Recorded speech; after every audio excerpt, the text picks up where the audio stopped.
Hey, Bomb Squad. If you're a comedian or a podcaster looking for an affordable website solution with a modern look, then we recommend Puck's Hub. With a Puck's Hub website, you can set up your new website in minutes with easy-to-use pre-built templates. Puck's Hub websites are customizable and can easily be integrated with other platforms like Instagram, TikTok, and Twitter. The best part? Puck's Hub plans are only $5 per month.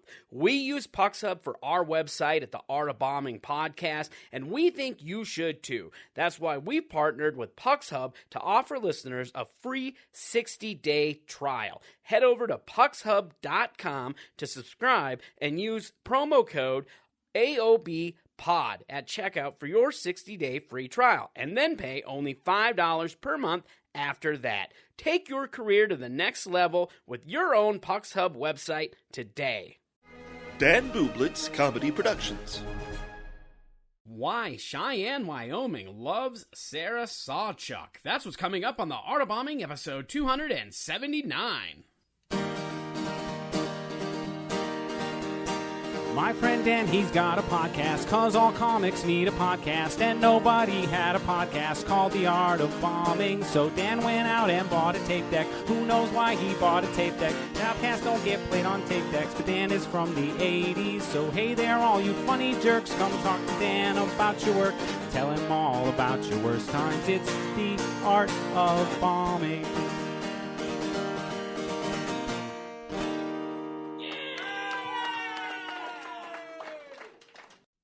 Welcome to a brand new episode of the Art of Bombing podcast. It is me, your host, Dan Bublitz Jr., and with me, as always, is my co-host, co-producer, and cohort, Josh Shirley. How's it going, Josh? You see that? I nailed it this week. Last week, I stumbled. That's right. Normally, everybody, I'll just give you some data, because this is a good episode to give you some data. Normally, it takes Dan 9 takes before he nails that intro. This time, just one. I'm proud of you. Just one. I did it right on the button. Yeah. Just like, boom. We could have a whole episode of Dan outtakes. And let me tell you, he runs a pretty clean podcast, but when those takes don't go well, you will hear colorful Dan. Let me tell you, it would just be a reel of me cussing. It would, just a reel of clips of me cussing. Yeah. Welcome to, God damn it! It's one of those, and I have to stand here because I don't really start talking until he asks me how I'm doing. If you've been listening to us for the last couple of years, you kind of picked up on the pattern. But, yeah, exactly. But I kind of just have to go, is he going to get there? Or am I going to have to start doing therapy? Oh, that's so funny. Well, this week I made it there, and we have a great episode this week. We had a fantastic comedian who is now based in Colorado Springs, Colorado. Sarah Sawchuk was on the podcast. Is on the podcast this week. That's who we're talking to in this conversation today.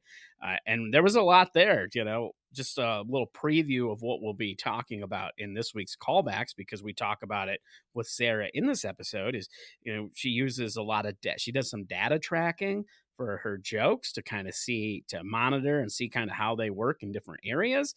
And then, we also talk about how you have to believe in your own material or the audience isn't going to believe in it. So, and I think those are two like huge takeaways from, this conversation, but just, and two things that are really important in comedy to get better. Yeah. I liked this episode. I thought that Sarah had a lot of good stories. I think she's a busy lady. I mean, not only is she doing comedy, but she's producing shows consistently. Yep. And she does not like Cheyenne, Wyoming, folks. Just get ready for that. I've had a couple good shows in Cheyenne now. I know you like it, and I don't mind it. So has she. She does. She's had good shows there, but she still hates it. I don't know. Yeah, I just did a couple weeks ago. I did a private gig for a retirement party, and it was fun. I mean, it was what I would expect. I didn't expect to do super well, but I didn't do terrible because, part of it was I performed like in the afternoon. And yes, so the sun's up, and it was supposed to be outside, but it ended up being in like a garage or whatever, which was still outside essentially because all the doors were open and it was like a big oversized, it was more like a shop, not really a garage, but I see. yeah, but it went great. I mean, I did well enough. They tipped me, so I like Cheyenne. I guess is what I'm saying. Cheyenne. I haven't been there, but I'm looking forward to it. Yeah, and it was interesting, and I think we talked about it, if memory serves me right. But Sarah and I actually met way before I even knew I'd be living in Colorado. We were on a show together. Years Please ago. say Cheyenne, Wyoming. No, it was in Oh, Fort son of Collins. a. I think she had just started comedy or hadn't been doing it very long. And we were on a showcase at the Colorado, I believe it's the Colorado Room is what it was. Okay. It was a pretty popular show. The people who ran that show are now the ones that own the comedy for it. So, but yeah, it's just interesting. It's a small world. That's all I got to say about that. Yes, very nice. All right. Well, I think we should. I don't have any shows coming up. Not till July, really. Yes. I mean, I might. I just don't have them on my calendar. I don't know. I don't know what I got going on. Somewhere there's an empty stage tonight, folks. Yeah, exactly. And, people going, "We want Dan," and Dan's cussing. I do want to talk about this real quick. I got the job. Last week, Dan was interviewing in a dirty T-shirt. Yes, that's right. Josh was giving me a hard time about a T-shirt that I was wearing before I went to an interview, and I will just I just want to let you all know I got the job. Well, I didn't doubt it for a second, unless you would have worn the shirt. And thanks to me, you didn't, and you got the job, and I deserve a percentage. Okay, it'll still be the same percentage you get for this podcast, 0%. Yes, 100% all right. of that. Let's get into this episode with Sarah. Enjoy. And now it's time for the stand-up soundbite. Fort Collins, how are we doing tonight? All right, I love summertime. Everyone's so happy. Patio season is popping. White people want to be brown for a season. Isn't racism weird? I'm a millennial. I'm 27 years old. I'm looking for a husband, so if you have one. Just kidding. I wouldn't dog you like that, Fort Collins. I'm back on Tinder. Anyone here on Tinder? I'm going to see you tonight. Yeah, that's how we feel right now. To be quite honest, though, Fort Collins, you're not really my type. Oh, shoot. You guys are so fucking active.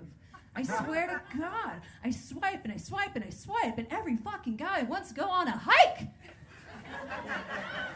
I'm a lazy piece of shit. I'm swiping, and one guy even said Saturday mornings are for 14ers. That's the sound I make when I gag on another guy's dick on a Saturday morning.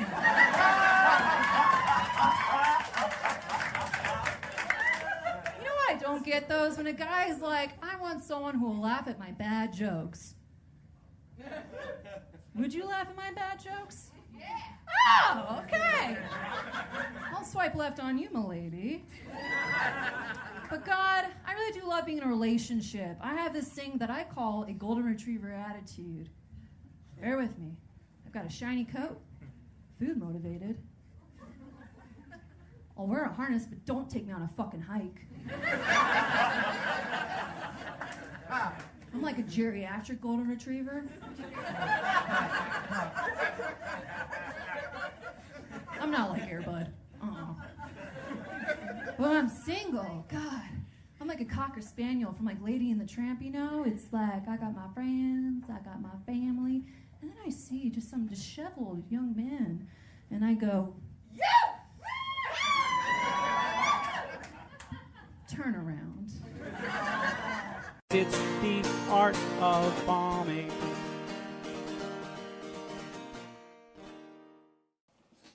Doing my sinking. Nice. Solid. Gotta get that sinking. He's a pro. Just clap. Yeah, exactly. I could get one of those slates, but why do that? Nah, they do it too close to the face, and it like cuts off an eyelash. Exactly. It just the actor starts crying. And... Yeah, and then if I did it myself, I could just like hurt myself. Yeah, the nose. Like if you got a nose, you're doomed. Done. Like that's the industry, babe.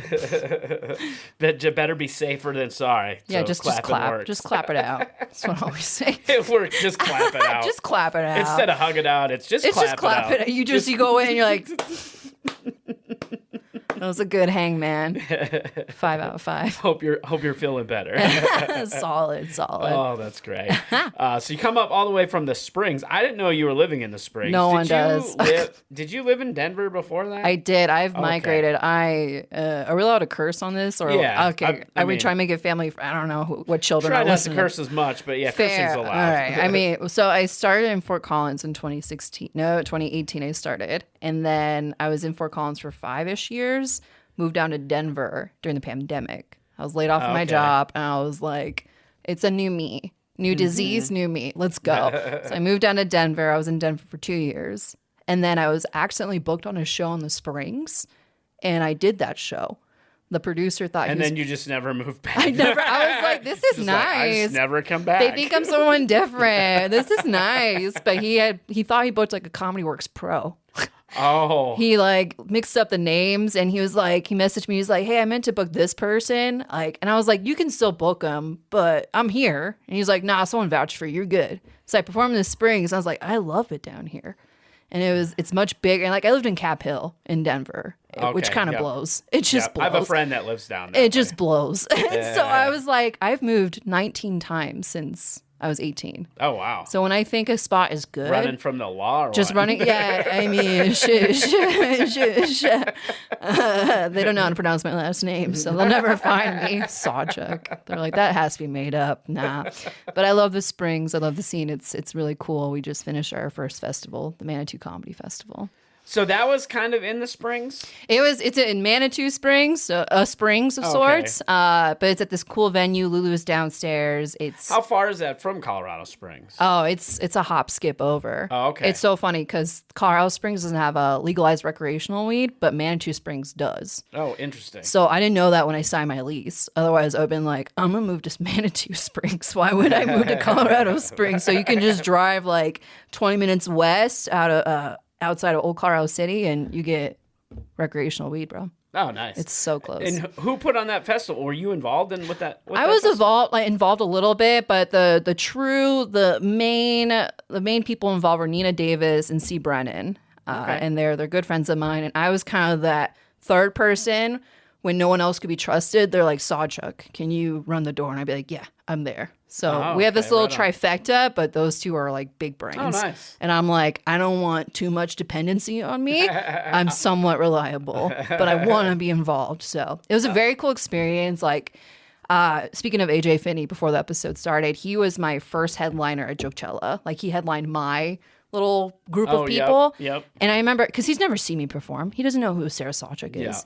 Yeah. And he headlined a show at the comedy festival. And I met him outside, and I was on a segment of a show that he had seen, and he was like, I thought it was really funny when you did this. And I was like, me, a tier 2 comedian? Like, you, a headliner? I was like, dude, like, that's so cool. And he's the nicest guy ever. But besides the point, the festival is really cool. Like, a good turnout, honestly. Like, they need comedy in Manitou. That's awesome. Yeah. Because I saw just this week they announced that there's a Colorado Springs Comedy Festival coming. I mean, so many have just Looney's. popped up. So many have been inspired by the work we did.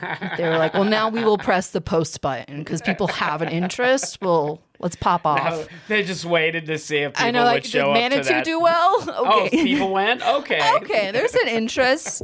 There we go. But it's all gravy, man. Yeah, it's wild how many comedy festivals are in Colorado. I mean, you produce and have founded a few. Well, yeah. I mean, I've only done one in Colorado. Okay. We're going to do one in Colorado. Yeah. All my festivals have been, they're all in different states. That's cool. Yeah, so you're out there. I have been, yeah. Very cool. But I think it's great. I think, having, it just goes to tell you what kind of scene Colorado has, that it can have all these comedy festivals. You know, hopefully some are, most of them are better than not. You Right. know? There's so many opportunities. Yep, You know, absolutely. you don't like the north, you go south.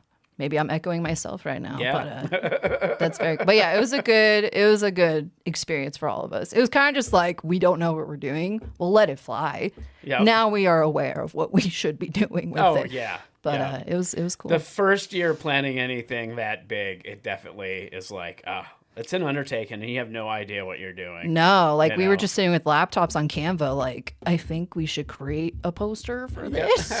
Oh, we should put a no smoking sign in front of the restaurant. Like all these little details. But Oh yeah, yep. Such And then even the booking part of that stuff is like, because you don't like when I first did the first festival I ever did, we had the first festival that I ever did was with a comedy venue, so like they already had their own like booking person, so they kind of helped. So I didn't really get any experience with that. Sure. But then I co-founded another festival where we didn't have that, and I became that person. Okay. And I learned a lot about booking talent. I bet. Like, thank God I wasn't involved. I'd be like, my friends can be on it. I don't know. Like, who's out there? Like, we had some guys from California. They're what are they? Get to work guys, or they're like 4 guys from Cali, and they were just like a fresh like breath of air. They were so cool, so nice. But yeah, a lot of good talent. We had Mary Mack headline one of those shows, and Mary she's an Mack's- angel. Oh, she's fantastic. She's an angel. She's like, I need an umbrella, and I just whipped one out, and I was like, here you go. And like that accent, I was like, I did not know it could be that thick, but she's so nice and gracious. Oh, absolutely. Love Mary Mack. So good. She did our Snow Jam Comedy Festival, not last year, but the year before. Okay. And when I lived in the cities, I had ran into her and her husband, because her husband's a fantastic comedian. That's as well. right. That's right. But yeah, so I saw that she was going to be down there, and I was like, it's tempting. Well, it's because Nina Davis, she comes from Wisconsin. Okay. And she's been doing comedy as long as me, like 5 years now. And I don't know the club in Wisconsin, but Nina's like, the Comedy Works equivalent to being like a regular there. Oh, okay. So that's So how it's she's got probably these comedy on Wisconsin stage. people. Yeah, it's like a little hub I didn't know about. Like there's Wisconsin cheese and comedians. Yeah. That's charcuterie, beautiful. So I love that. I love that camaraderie. And I met some of our other friends from Wisconsin. I was like, this is the next big thing. So Yeah. hell yeah. That's awesome. Are you looking forward to this Colorado Springs Festival? Yeah, I mean, I have to pay to get on stuff now, which is fair. But if they'll have me, I'll do it. It's really cool. Like I did Jokecella 3 years in a row, and those festivals give me anxiety because it's a bunch of comedians together, just kind of like the little circles, the little hubs that you kind of float around. But it's so much fun getting to see other comedians from Denver, Springs, wherever. So I will apply at any festival. I will set apart a savings account for all these festivals. Yeah. And by savings account, you mean you'll take out a loan? I'll take out a loan and just, roll the dice. And then they'll say no. And I'll be like, bad investment. Solid. But believe me, I know all about that. I've definitely lost a lot of money on festivals. It's a gamble, but we love it so much. Yes, We just yes, want to be on we the do. festival. We want that little Facebook temporary The little border accolade. thing. We want to look cool. We're doing it for the borders. I mean, I would. I'd be like, look at me now. Like, I just wanted for that frame around my face. that's all. I can make my own, honestly. That says official performer. I want to show my high school friends, like, look where I am now. I went to acting school in New York, came back to get a border around my photo. You got kids. Who's winning? I'm making it. I'm making it happen. I have a 5-minute set. That's all I got. We'll headline one day. Oh, that's it. Yeah, that's I look at it. Like when it comes to getting up to that level of headlining, you're just doing it 5 minutes at a time. You'll get there. Have you ever heard of Dave Stone? The name sounds familiar, but I'm not. Can't put a face to the name, but the name does sound familiar. Georgia born, has lived in LA for like 12 years now. He headlined a show at Lulu's, but I chatted with him last night because we had a Sam Talent last night, and Dave Stone's in a booth. And I was like, perfect. I can corner him and interrogate him about his career, as you do. And he was so nice. But his show the night before, they only charged $5 for a show. And I was like, well, that's an insult. But he was like, no, I was kind of like trying new material out because I just did my special. So now I have to get rid of my babies. Yep. And I got to start new. Yep. I was like, I'm learning so much, Dave. Yeah. He's cool. He's a cool guy. definitely check out his special. Sounds like it. And that's one thing too. I noticed, and that's how you can kind of tell, like with good comedians. I think not just like as comics, but as people. Years ago I produced a show for Dana Carvey, and he was working on all new stuff, and it was a door deal, so we assumed that tickets were gonna, we figured you could probably spend $30-$40 for tickets, and he was like, no, tickets are $15. That's what Taylor Swift should have done. No more. She's like, And I'm he's bankrupting my fans. Well, and he was just like, I'm working on new material. Yeah, and good for I him. don't want people coming in here paying a ton of money and then not getting what they expect out of that. So more of that, please. Yeah, right? More of Exactly. that. Beautiful. That's cool, though. Yeah, that way they're still vested, but they don't feel They're like, it was an okay night. We got out of the house for an hour. Exactly. That's all we really wanted, honestly. Get away from the children. Yeah, exactly. That's our spawns. If I had spawns, I'd be gone all the time. No, yeah. Get a nanny, a hot nanny. A hot nanny would be cool.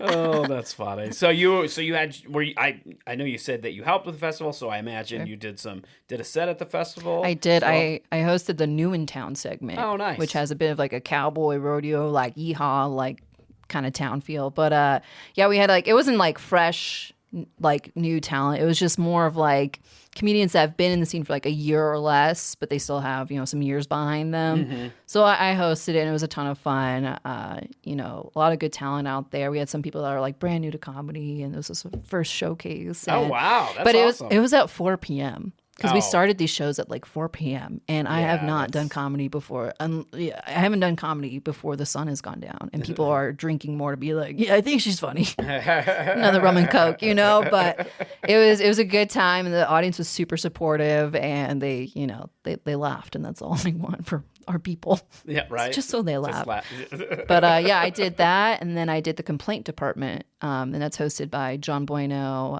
Jose McCall, and Joe Bruno. And it's a take on when people like submit their complaints and the comedians riff off of it. But each host has their own little team of like 2 or 3 people. So we're given a prompt. Like one of them was like, some person was like, I hate it when people say 100 after like a statement. Like, I hate, the sun being too bright. 100% agree. Like this guy hated that. And so we riffed it off of that, and it was fun. And that's it's a cool improv opportunity for us because we're so used to our material. But just like one guy was like romaine lettuce, and we're like, bummer. Can't stand romaine lettuce. Lettuce is the worst. It's the worst. The devil's lettuce. But so I also did that, and then I just bounced around, did door work, and just interacted with comedians and the whole shebang. And it was like a 3-day kind of ordeal, and we were all very tired. But the first 2 days were like rainy and cloudy, whatever. Third day, sun was out, beautiful. We finished our last show at the Buffalo Lodge in Springs, which I highly recommend. It's a lodge that's like bike central. Like you rent bikes from and stuff. Yeah, it's really cool. There's like no cell service either. So which for us, we were just like, we have to put our phones down and see each other in broad daylight again.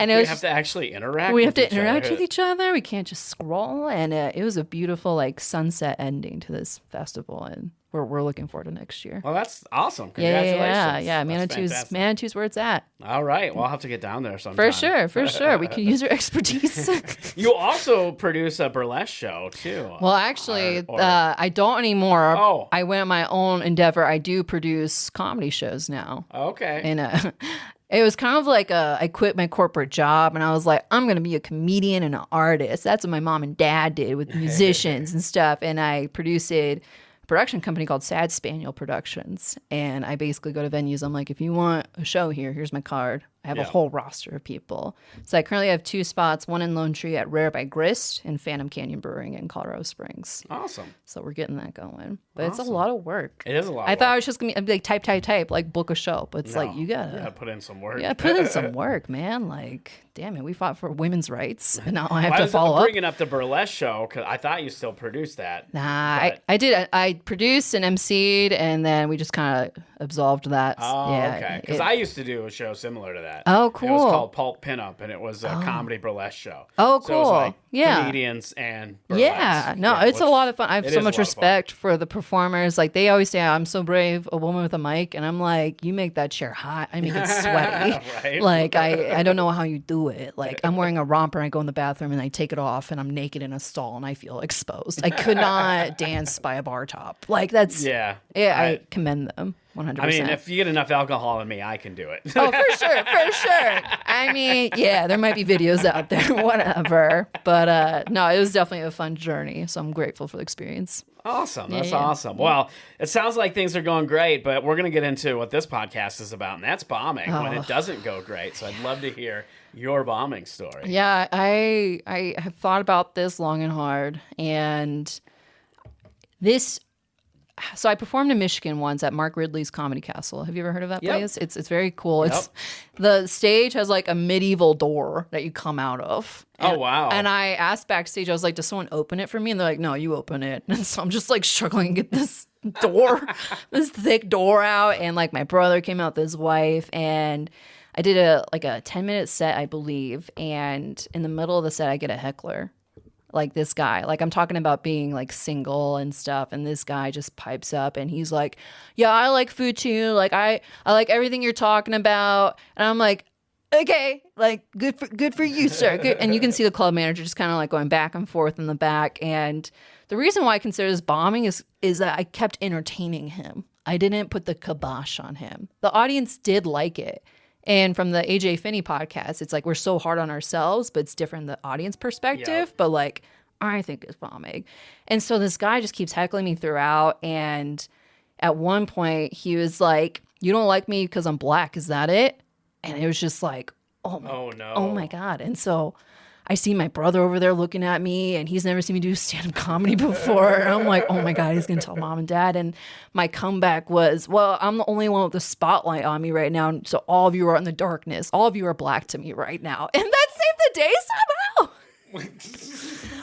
They loved it. They loved it. And so it completely ruined my set though. Like I was like 4 minutes in, and it derailed it. And then I made the idiot mistake of thinking that Michigan people know what a 14er is, like a mountain, Oh, yeah. So I did my 14er joke, and people were just flatlined. I was like, "You guys just have hills up here. This is equivalent to like climbing a hill out here." But what was funny is that after that show, the heckler comes up to me, and he like holds his hand out, and there's money in it, like cash, and he hands it to me, and I was like, "What?" And he's like, "You deserve this." And he's like, "By the way, like, are you single?" And I was like, "Sir, my whole set is about me living in Colorado. Like, you were not listening to me, obviously." Bro. But what was bad is that the comedians on the show saw him handing me money, and they thought I was paying To heckle. so to heckle, because I thought you had a I plan. needed that spike in my set. And so the comedians, they do like their half moon circle, like grouping up thing. And they're like, "Did you just pay a heckler?" And I was like, in what world would I want a man to speak over me? That happens for free all the time, my dudes. Why would I pay for Why this? would I pay? Like, me have money as a comedian? No, bro. Like, I'm not going to pay my audience. They will hopefully pay for me. But that was like kind of my first time like having a heckler and just letting it ride for too long. And I let it like derail me. Mm-hmm. And it I learned a lesson. It was fun riffing. The audience is great. And then like I dissed the Detroit Lions, and they were like, "Oh, we love it." You know, they were all into it. But I would consider that a moment where I was like, I shouldn't have let that happen. Yeah. Second moment would be I did a show in Denver, and I did like 10 minutes, and I made a joke about parkour, and I thought it'd be funny to like jump on their coffee table at the venue, and I ended up breaking it. Oh, no. It's like physical comedy, right? And like the bartenders are just like, nah. And I was like, I'm gonna head out now. And you know how like comedians usually are like, "Nice set," like, you know, fist, but none of that. They were just like, they were just like, No. "I can't believe you." We have to jumped on a follow coffee this table." chick, this monkey, this chick who thought she could do parkour on a coffee table. But it was like the room was so crowded I couldn't get out either. So I was just stuck in the audience trying to get back to the bar, and just all these like cold shoulders on me. So I bombed in the sense is that you shouldn't break the venue's furniture. Well, yeah, definitely shouldn't do that. No. I'm curious.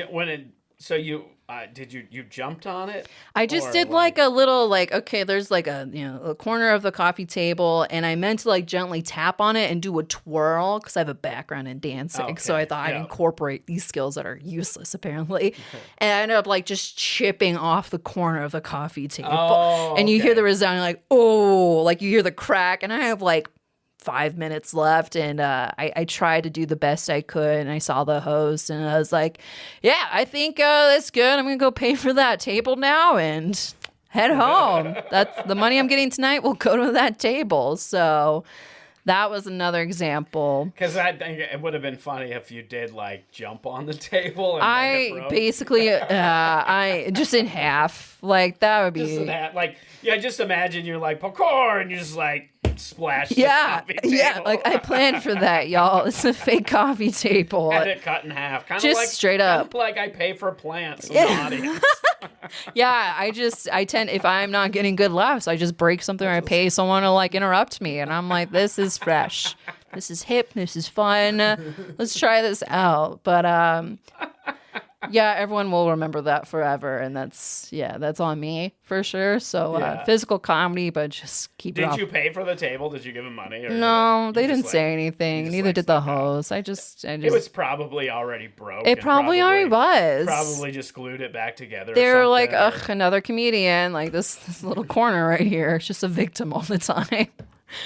But so yeah, I scooted out there pretty quickly. But it's that like feeling afterwards where you know you did bad, and you go home, and like I have a very supportive boyfriend. I'd be like, how did it go? And I'm like, not great, babe. You know, like I hate saying that out loud because you want to be the best, and you go through imposter syndrome all the time, and it blew. And my third example, I will say, is Jochella from last year. I was living in Denver, and I got vouched to be on the festival because I think Jochella likes to have their local comedians and like tier 3, 4 comics. I have my own system in my head because I'm crazy, but that's how I grade myself. And I got vouched to be on the show, and I was like, solid. So I woke up the day of the festival with like anxiety up the wazoo. Like I was like in the corner of my bedroom crying. I was just put on Lexapro. Okay. And that really messed me up. And I remember calling my friends, and they don't know how to comfort me. They're like, you're doing something kind of crazy by going on stage and performing. Like I don't know how to help you in this situation. But I looked like a wreck. I had no makeup on. My hair was disgusting. They took headshots in the green room, and I looked like a fresh baby, like just sad. Just so sad. I'm just like, like it was so sad. Like I got the headshots, and I was like, I can't use this ever in my life. I look depressed. Like I could be a poster child for Lexapro. Like this is you before you take it, and actually during while you take it. And I remember, I think the sets were 5 minutes long, and I had new material that was solid, that worked everywhere else in the world, but it did not work with this audience at Jochella. And it had to come to a point where I was like, I gotta do my old stuff like in a flash, because I don't want to be that loser kid on the lineup that got vouched for. That is just sucking so hard. So I went back to my old material, and they liked it, but it was very rushed. You see me sweating on stage, and it didn't go well for me. And I was still there, but thankfully, people were like doing drugs and stuff. And I was like, let's hop on this train and forget this.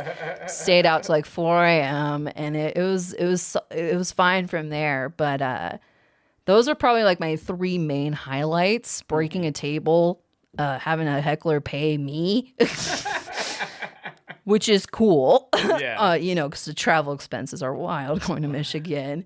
And then Jochella just being that, I hate reverting back to old material that's like from 2018, because I'm like, Sarah was gross back then. Let's be better. So yeah, those are kind of like my main moments of bombing that I remember. Do you think with the most recent one you told about Jochella, do you think that part of the reason your jokes didn't work wasn't because of the audience, but it was because you were somewhere else, mindset?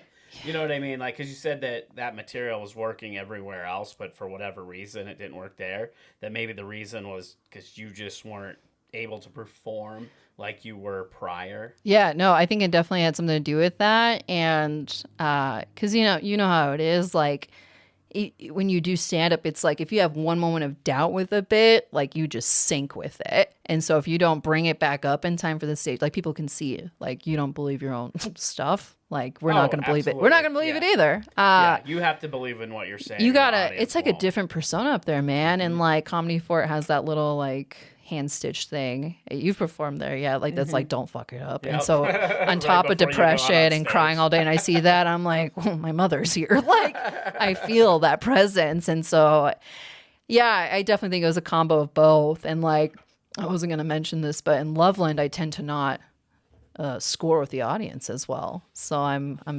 curious to see how. Well, I think the last time that you were on a show that you were on I think it was Verboten. You did. Yeah, thank you. Loveland. That was the night it broke my bombing curse, and I think it was the go-go boots. It's like wear the go-go boots, and people will love you, Sarah. Just put some confidence in there. But that's right. But when I first got booked on a show in Loveland, like I know Loveland's a little more conservative than other cities, and so I just covered up my tattoos. Like I looked like a good little girl. But my first show was like post-ish COVID, and so the venue was like, we're reducing the venue by like 50%. So there's like 12 people in the audience. Yeah. And they're like people that did not know a comedy show was going on. Well, that makes it even worse. That makes it hijacked worse.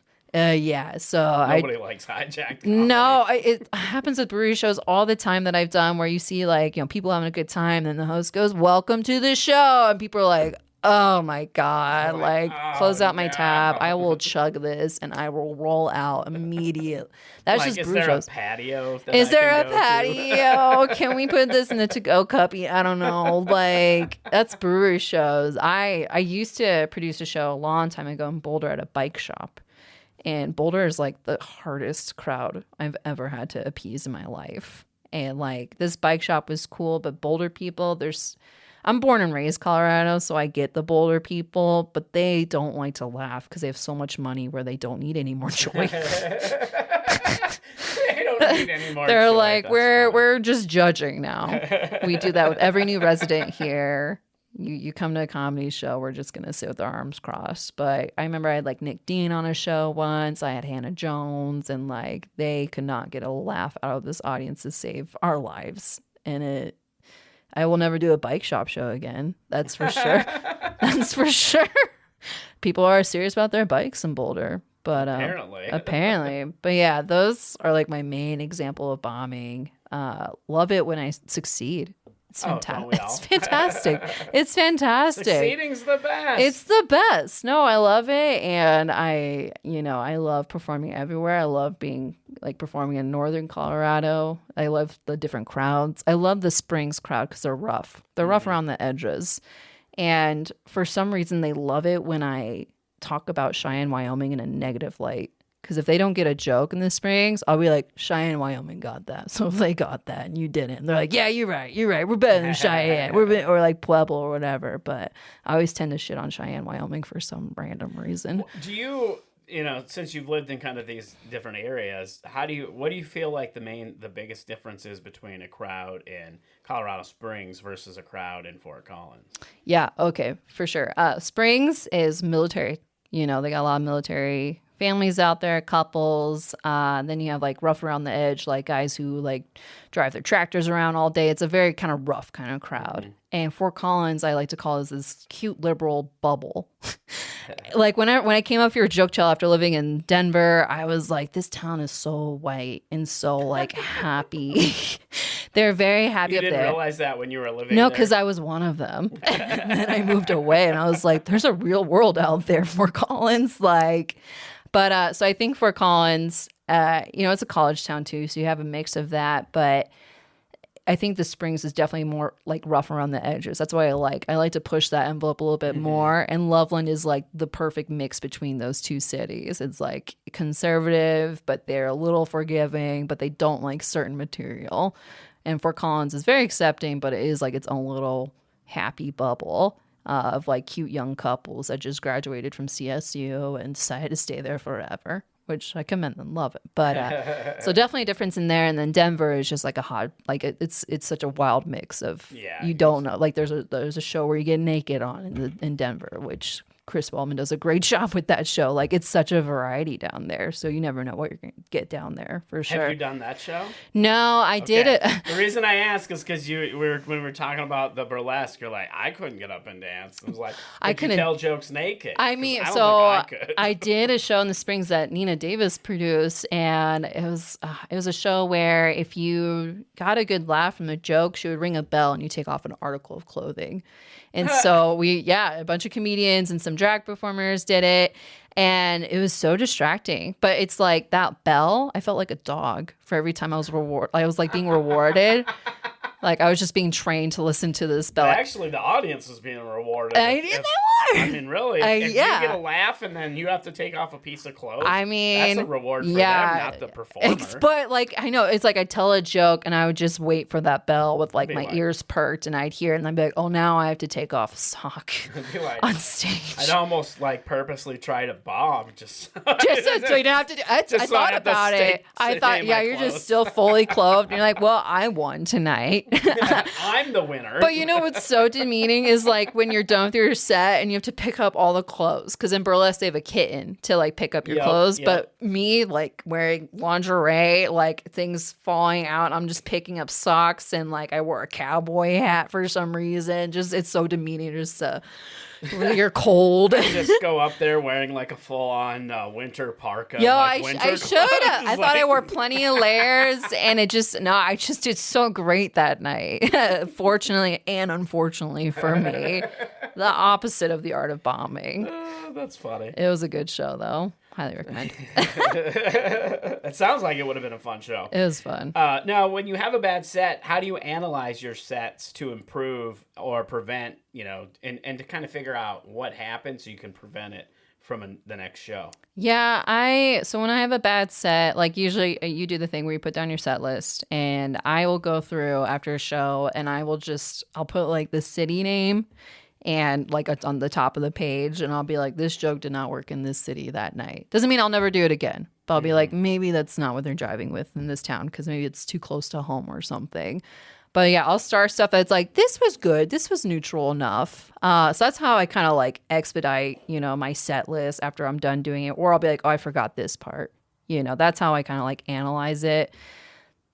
That's what what about you? What do you do? Oh, I don't do nothing. You just ride with it. You're like, I'm confident. That one sucked. They're gonna.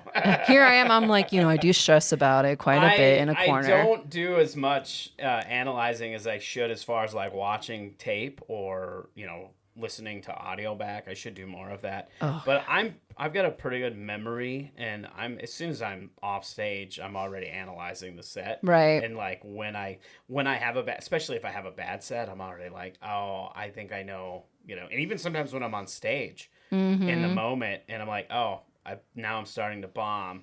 I've lost this audience. And I'll start kind of thinking about it and be like, I bet you it was this. Yeah, no. It was, I started talking about religion. Yeah. They were with me at first, then I took it too far. And then now they're just like not with me at all. Or whatever the subject material might be. No, I did a Lauren Boebert gun joke in the Springs, and I thought they would love it. But they were like, oof. I was like, never mind, for another city, I'll go to Pueblo and shoot my shot there. Like, we'll try it out. So I do find it interesting that you said you take notes on jokes on whether or not they work or don't work in a particular area, a particular city. How do you like compare that data? Do you like take, say, a joke A and you're just like, okay, I did this joke and 5 cities, and in 3 of these 5 places it worked, 2 of the 5 it didn't. That's what I do. I actually look at like the political demographic. I think is like my number one thing I analyze. Like I keep going back to that because I think it's apparent when you get a crowd that's mostly of the older generation and you're talking about dicks and stuff. I'm like, they don't like that stuff. And so I'm reading the room, quote unquote. I would hope I am, but that's how I kind of analyze it. I'm like, Like in Fort Collins, I did a set at like, you know, the R Bar, which is, you know, the only gay bar in Northern Colorado probably. And I'm like, they didn't like this one joke probably because I'm a straight woman. And I did a set at Blush and Blue in Denver. I get booked on the show a lot, and I will talk about men, but I'm like, that they don't like, it's a lesbian bar. They're not going to be. Oh yeah, they're not. So gonna, you kind of unless you're punching down on men. Yeah, you know which what I try my best to always do. For if sure. you're making fun of men, they probably I'm trying to, but I never do well Blush and Blue for the. I just don't. I mean, I think I reek of heterosexual person. Yeah, like this woman is not our crew. You know, she's different. So that's not how one of us. No, so it's like venue. Like if it's at a gay bar, I'll like look at this joke and be like, no, they're not digging it. And I've done that show 3 times, and I have done the same joke just to see. Oh, maybe a different crowd. I'm like, nope, never again. Like they're done with this. They don't get it. It's not their jam. That's how I do it. That's probably great. highly unnecessary, but well, I mean, collecting data on how a joke works is, you know, can be very helpful on whether or not that joke's worth staying in a set, or, you know, not just figuring out how to get the joke to work, but it helps you analyze and understand audiences as well, like you said, because you're breaking it up kind of into a demographic. You're looking at it from a political demographic or you know, whatever the demographic might be, and then comparing that to the area and all those things. So I think it helps me. Some people just go pop off and it works for them, but they have that personality that can just go off with it, whereas I do not. I don't know. I have more anxiety about that for sure. So when you're starting to bomb, or you feel like you're, you know, in that moment that you've said a joke, it doesn't land, you feel like you're bombing, or you start losing an audience, what goes through your mind in that moment, and how do you try to deviate to win the audience back? When I start to bomb on stage, my first thought is like, oh crap, oh crap, oh crap. And I see the faces. They were all black before. And then I start to see them more clearly, and the arms crossed and everything. And so I'll say, you guys weren't into that. You know who was? Cheyenne, Wyoming. I will always bring up Cheyenne, Wyoming. Cheyenne, Wyoming. I did a show there though, and they were so into everything. I could roast Cheyenne, Wyoming, and they'd be like, "You're right, that is us." They were the best crowd I've had ever. They loved everything that I hated about them, and that's funny. they jived very well with it. So I will. I did a show in Cheyenne a few weeks ago with Mark Masters. Yeah, and I didn't know what to expect, and it was a great show. Had a lot of fun. They're a good crowd up there. Like they want comedy, so as soon as they get it, they're like, "We'll take anything. You can talk dirty to us. You can talk badly about us. We just need it. We need this night out. Do what you want." So that's what I do. I'll just point out the obvious. Like, you're not into that. Totally get it. You know who is? These folks. These folks have a good time. And I wish they were here. I wish they were here right now. My little pocket audience. Just put them out there. It's like a Pokemon. Wyoming. You open up the Pokemon ball. Oh my God. Catch them all. We caught them all. Go Cowpokes. Gotta love them. Oh, that's amazing. What is your writing process like, and how long is that evolution of a joke for you, as far as you've thought of an idea and now you're working it out, and then you finally put it as a final joke in your act? Sure. Well, like for me, I started off with being single act for a long time, because I was single for a long time. And so a lot of my jokes were around that. And then I found like the love of my life. I'm in a relationship now. So I have these jokes I've had for like a couple years now, but thankfully my boyfriend is just so confident in himself. He's like, yeah, write whatever you want about me. So I have formed these single jokes to go into talking about my partner. And that's kind of, my personal life does evolve with my jokes. But as far as how I think of them, like I have a theater background. I like to move around. I like to listen to music, and I look insane, but I'll just lock myself in a room. No animals allowed, no boyfriend allowed. I'll put in like Fall Out Boy or Taylor Swift or whatever. And I'll just block out in my room like sets, and I'll just jive off of that for a little bit. And I don't speak out loud, because I feel like people would think I'm really crazy if they can't open the door, it's locked. Like she's talking to herself for a very long time. I definitely, I talk internally, but sometimes I don't realize it, and my mouth will be moving. Yeah. And then people do think I'm crazy. Well, either way, we're just so crazy. Like, how else are we supposed to get it out there? Like, I have like my notes in my iPhone. Like, at one time I opened up my phone and I just wrote down Tim Allen. And I was That was the note. That was the note. I didn't, but I will write down these little notes and then I'll take him into this secret room, if you will, and I'll just look at my notes and I'll like just riff off of it. When I first started doing stand-up, I was such like a theater background. I wrote down my whole sets and I tried memorizing word. Kind of like a script. Yeah, like a script. Yep. I went to like That's what I did. Too, yeah, okay. I'm not alone in this, but I get on stage except for the theater background. Yeah, I mean, it's gotten me so far, obviously. So you don't need it. But I remember being on stage and trying to remember every single little word, and I just would lose the Sarah personality. I'd just be the stressed out theater kid on stage who can't remember her lines. But so now I'll just like bullet point, and I'll go off on a topic. Like you tell me about dogs off leash, I will go off on that for a very long time. Tim Allen, sure. I will go off on that for a very long time. But that's how I kind of do it. So it just depends on where I'm at in my life because, you know, you see your favorite comedians, you see them being single to married to pregnant. Like Eliza Schlesinger is like a great example. Yeah. She's always evolving with her material and she's always so smart. And I think, you know, if you relate it to your personal life, that's what comedy is. Mm-hmm. It's relatable. So it should be. It should be. So, you know, I have a partner now. So I'm going to talk about how he came to be, how he's my golden retriever attitude of a boyfriend, you know, and like hopefully people relate.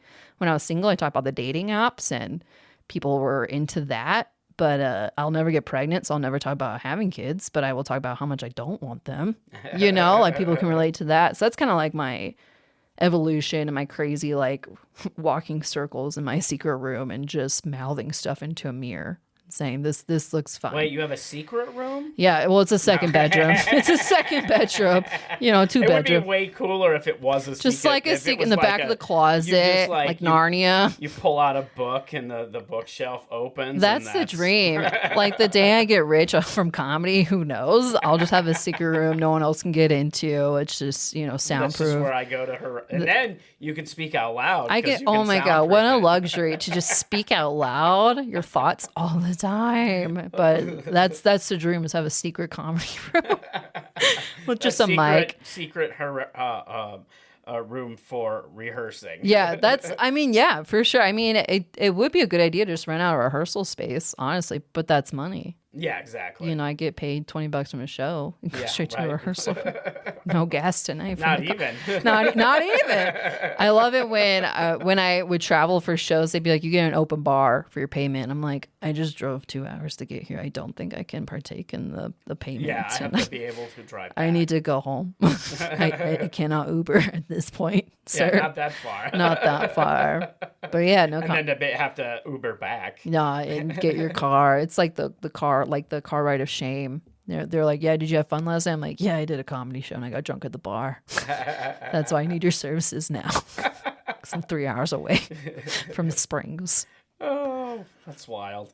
That whole concept of comedy and payment. It just blows my mind how, you know, and I get some shows you don't have a big budget. Like even the shows that we produce, I know we don't pay a ton, but we try to make sure we're paying something because, yeah, to expect comics to come, you know, and I would never try to be like, oh, hey, buddy from Omaha, come do my show for $25. You know what I mean? Yeah, like, it's different, for sure. Even the show that you're going to be on tonight, I had people reach out to me from other towns, and I'm just like, yeah, if you're in the area, sure. But otherwise, I don't want you to come just to do my show. But that's really cool, though. Like, that's nice. That's I mean, it is. It's great, but I'm just like, I'm like, no, it doesn't pay enough. If you're in the area, then hit me up. Well, you know what's wild? Let's not make a special trip to do this show. not to Loveland on a, you know, it's okay. This will happen again. But you know what's interesting is when I was co-producing Burlesque, I told my co-producer how much comedians usually get paid, like tier 2. Back to the tiers again. And I was like, 20 to 40. And she was like, really? And Burlesque gets like 100 plus tips, you know, base and then tips. And she was like, y'all need to advocate for yourself more. And I'm like, yeah, but it's like a venue thing. You know, like I've been working with venues now and they have a certain budget and, you know, you got to get a headliner in and you want to pay them fairly. But comedy is so dicey in that aspect. And like maybe we should start doing comedy shows where people just throw single bills out. Yeah, You know, maybe yeah. we should More- start that. Yeah. Yeah. Just call this the dollar toss comedy The dollar show. toss, The yeah. dollar toss Just comedy show. You toss it away. Like I think because when I did host burlesque and someone threw a dollar bill my way, I was offended at first, and I was like, "This is nice. This is nice." After you get a few of them, they start adding up. You're like, oh, this is fantastic. One for every punchline. And I didn't even have to undress myself. Like this should be the new format. Just have someone like football kick a dollar bill up onto my stage. But it was the coolest thing. I was like, money right now. Like I don't have to wait like for a tip out later. But it is kind of bizarre, the pay structure of Oh, it comedy. absolutely is, because it hasn't changed in like 20, 30 years, which is wild. I don't know if it ever will change. You would like to say that it would, but because comedians are desperate for stage time, it'll never change. They really Because are. for every one comedian that'll stand up to, for better pay, there's 5 comedians that'll come in and undercut, for sure. undercut the deal and be like, oh, well, he won't do it for X amount of dollars. These guys, I'll do it for 10. they're going to carpool in a van up here, and they're going to do it for $10 each. So we're going to want them instead. And a bar tab. And a bar tab, the drink tokens. Yep. You get 2 or 1, depending. But we do it because we love it. Yeah, absolutely. We do comedy because we love it. I don't do as many shows now. I'm like, Well, you're I'm- like a I'm producer back. cap on now. Well, I've always produced with comedy. Like that's nothing that's changed. I'm producing a lot more now than I have in the past. But even that, it's not so much that. It's just that I'm tired of the pay structure. It's like if I'm not, because I always look at a show, like I evaluate the show, and it's like, well, if it doesn't pay very well, what else am I going to get out of it? Because I'm not going to go do a show and hope that selling merch is how I make my money. Because to me, if you sell merch, and I think comedians should be selling merch if they're, going on the road or whatever, but that should be a bonus. That shouldn't be how you make your money. That should be in addition to the gig. The gig should pay for the gig. You know what I mean? Like that should cover your expenses to get there, do the gig, get home, so on and so forth. And if you sell merch, that's just extra money for you. Yeah. But a lot of gigs they barely pay you, and then people will, comics will sell their merch, and then they'll make a bunch of money on merch, and they're like, well, I'm making great money on the road. And it's like, well, technically you're not. Right. Not because you're funny anymore. It's because Yes, you got a sick t-shirt. Exactly. Sick design. No, exactly. Yeah. Exactly. So I've been, so I evaluate shows like that where I'm like, well, if I'm not going to get paid very well, what's the other benefits to it? Is there going to be other bookers on this show that I could put, that could the show potentially lead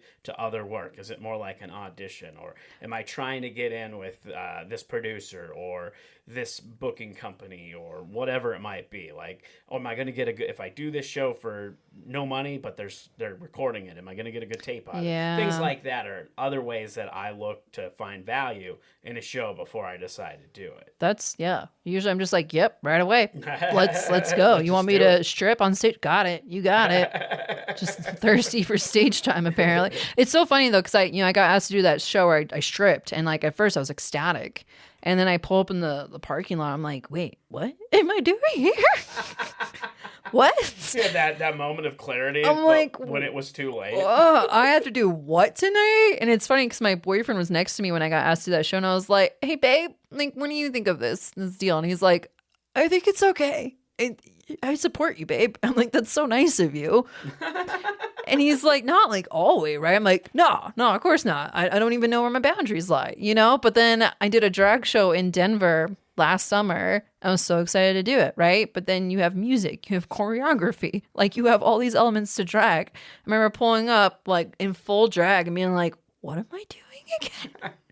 But that should have been less intimidating because you have a background in theater. But it's funny because it's like drag is such an art, and I don't want to like be mocking it, know? Yeah. So like I did like a Bruno Mars song, and I blacked out during that song. And like someone came up to me and they're like, that one move you did with the chair was sick. And I was like, I did what? I hung upside down. Get that on tape? Did anyone get that on tape? Can we publish it and I get some profit from it? Like, it's all these fun concept shows where I'm so excited to do, and like it's super intimidating to do it when you pull up and then you do it. You're like, that was great. That was a brand new side of me. Like, I will do drag again. Absolutely. I think part of us, like, when that happens, when we have that, like, where we get maybe a little insecure about a show, it's good because it means we're still humble. We're not cocky. You know what I mean? We're not overconfident. Sure. You're still lacking a little bit of confidence, but not in a bad way, but in a way where it's like, oh, I just got to reel it in and try my best. And then you end up doing it great. Well, it's crazy because it's like you're an absolute amateur at like drag or stripping, but an audience paid to see you. So you're also like, I have to be sort of decent at this. And, you know, performing at the medieval. The same could be said for comedy, though. Like most comedy shows, people are paying to get in there. But it's like you have people that have done it a few times. Me in drag and like contouring my face for a beard. Like that's new Sarah. I sent that to my dad. I was like, look at me now. And he was like, okay. Like, okay. You do have 2 older sons than me. You don't need a third, but it's fun though. It's fun. I like these concept shows, like the Complaint Department, just being able to riff and improv, and roast battles are fun. You know, it depends. Like roasting's a lot of fun for me. I always get paired with like a tall white guy, and I'm like, this is easy. This is fine. This is easy peasy. Get me in a woman. I'm too nice. I don't like roasts. It depends. I just can't. I find that the funniest and the best roasts are the ones that are super, usually mean and personal. Yeah. And I just don't want to be that. I just don't want to be mean to people. Put me in a toast battle all day long. I'll compliment the shit out of people. That's right. Well, it's wild. I did my first roast battle like years ago, and I messaged Nikki Glazer. I tend to do this thing where I message celebrities on Instagram, hoping they'll notice me. And I messaged her being like, you're the queen of roasts. Like, I need help. I thought I'd never hear from her. She responded. And she's like, this one segment I did was just me looking at him and saying, you look like a sleepy potato. And it crushed. And so I did the roast battle. I won the first couple rounds. Then I lost to like Jeff Stonick, who I was terrified to go up against because he's ruthless in the best way possible. But I go home and I message Nikki Glazer. I was like, these are my roasts. And she was like, LOL, it's so funny. And I was like, you're now my mother. You're my new comedy mommy for sure. But I'll message like Eliza Schlesinger, Taylor Tomlinson, and they're very nice. And sometimes they'll respond. That's the best part. But yeah, no, roasting's fun for me. Well, that's good. Hey, and I mean, it's pent up. It's one of them things. If you're good at it, there's a place for it. Yeah. One of my a friend of mine from California, he won the Comedy Central roast battle. Oh, cool. The second year. Yeah. And he's incredible. At nice. It. And that same thing, I did a roast. Probably the one and only roast battle I did. As soon as I got talked into doing it, I messaged my friend Frank. I was like, hey, I'm not good at this. Any tips? And yeah, and he gave me all kinds of insight on roasting. It's a journey. It is, yeah. But it's so scary. It's a skill. It's a writing skill. And like, I block out almost every roast, but I remember that one roast where I'm like, that really hurt, actually. I'm going to cry in the car now. But yeah, you got to have a thick skin. For sure. Absolutely. But it's nice. It's therapeutic for me to just really be mean sometimes. Just to be a bitch. It's just like, I just like being mean. I just like being mean. Like I was bullied in high school. Let's bring it back. Let's channel that blonde energy. It's my turn. Now it's my turn to be mean. Well, we got to get wrapped up. I talk about bombing, so I like to go out more positive at the end. What's been your favorite gig that you've done so far? Yeah, I thought about this after listening to a couple of your episodes. And the one that is most special to me is my first ever showcase in 2018. I did like a Colorado Room competition that David Rodriguez ran, and I didn't make it into the competition, but he did book me on a showcase that December. And I did the show, and it went well. And I went to the R Bar across the street after the show with my friends. And I noticed this couple at the bar just kind of like looking at me. And I was like, is this like a unicorn situation now? Like, did they see me and they're like, yeah, she's smoking hot. That's like my wish in my head. But so we're getting ready to leave, and I like walk past the couple, and the guy was like, Sarah, right? I was like, yeah. And they're like, well, we saw the show, and my girlfriend has something to say to you. And she looks at me, and it's like the most special moment in my life. She was like, it's going to sound sad. She was like, my dad died 6 months ago, and your set was the first set to make me laugh out loud in 6 months. Oh, that's wonderful. Since he passed. And I did not cry in front of her, but definitely when I got home, I just sobbed. And that's special to me because sometimes with comedy, I'm like, I need a break. Like I need or I never want to do it again. But, you know, I think with comedians, like we love doing comedy because of the people we meet and being on stage. And then I remember this woman who tells me that story and I'm like, maybe I did make someone laugh after like a traumatic event. And that's what's really special to me. And I'll never forget her. So that was incredible for me. It was like my first paid showcase. And this woman was like, I was so sad for a very long time and you made me laugh for the first time. Like that. Oh, that's beautiful. That's ingrained in my head forever. That's awesome. Yeah. Yeah, it's a fun fact. We actually met at the Colorado Room. We discovered that. We did? Yeah. Oh my gosh. We were on a showcase together there. That was like was the so only long showcase ago. that I ever did there. Yeah. Because that was way before I even knew I'd be moving to Colorado, for one thing. It's funny that I ended up here and I ended up in northern Colorado. Yeah. When I think about that, I was just on like a tour and, you know, doing some shows in Colorado and New Mexico, and that was just like one of the stops I made. Yeah. And, you know, you come to a place and you're like, oh, this is kind of a neat place or whatever, but you don't think too much of it, right? Sure. You're just like, it's just, I'm doing a spot, moving on. And then now here I am living here like 5 or 6 years later. Now I'm here in part of that scene. No, that's great. And never even thought that, like, at the time, this would be your future home. Exactly. Yeah. Exactly. No, NoCo is a cool area for sure. It's got good comedy for sure. But yeah. Absolutely. Long lost friend. Yeah, here we are. We're about to go crush tonight. We're going to crush We're it gonna tonight. Crush the stories. They're going to love it. They are. The last thing, we have the Art of Bombing playlist. Get pumped. It doesn't have to be a song that gets you pumped for comedy. Just gets you pumped to do whatever. What's a song you would add to the playlist? Oh boy, I would say it would be Taylor Swift, Don't Blame Me, on her Reputation album. Don't blame me. All right. Yeah. It gets me pumped. Awesome. It makes me feel like a badass, honestly.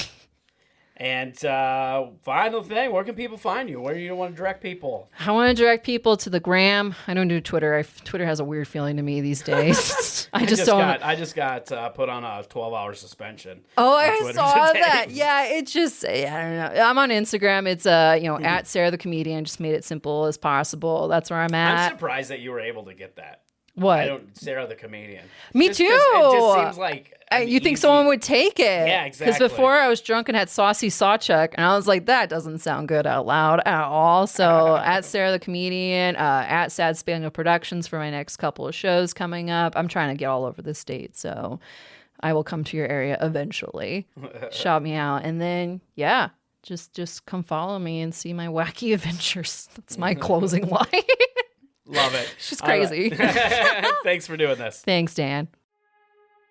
This has been a Dan Bublitz comedy production.